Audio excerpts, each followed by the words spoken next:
Hello everyone, welcome back to another video. So today we're going to talk about how to create a graph when you're using Excel.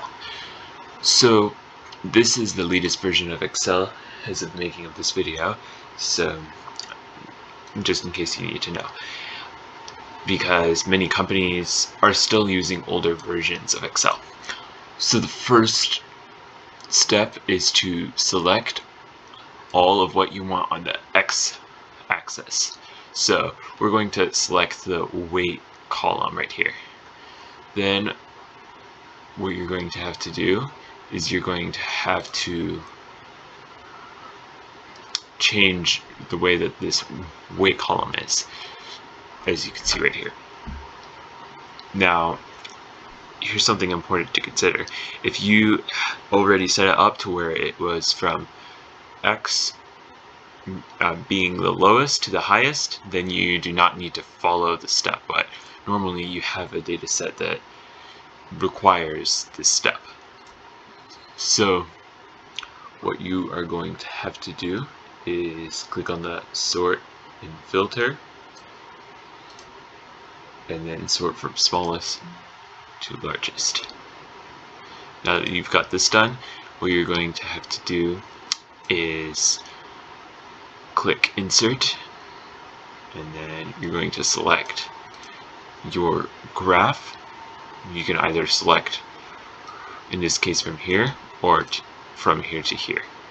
Now if you select the names as well, then you're going to have an issue. As you can see right here, if we try to get a line chart, then we have the names of the vehicles as part of the graph, and that's not what we want. Now if you want that for as part of your graph, then you will have to select that.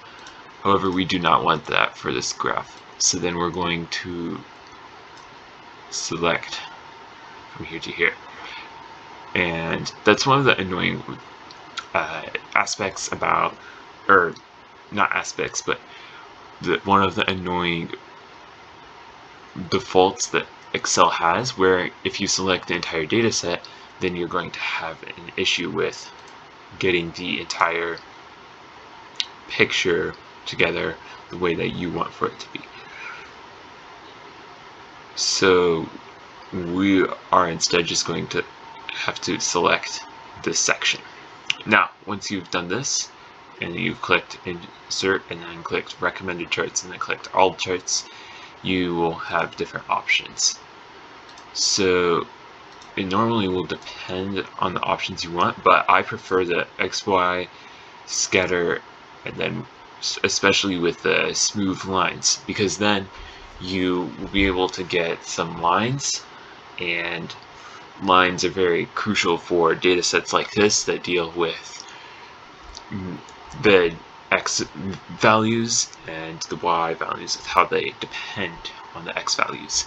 So now that you've got this done, you have your graph. So click on that graph and then click OK. Now that is it, and you've created your own graph. So yep, that's just all I wanted to show you.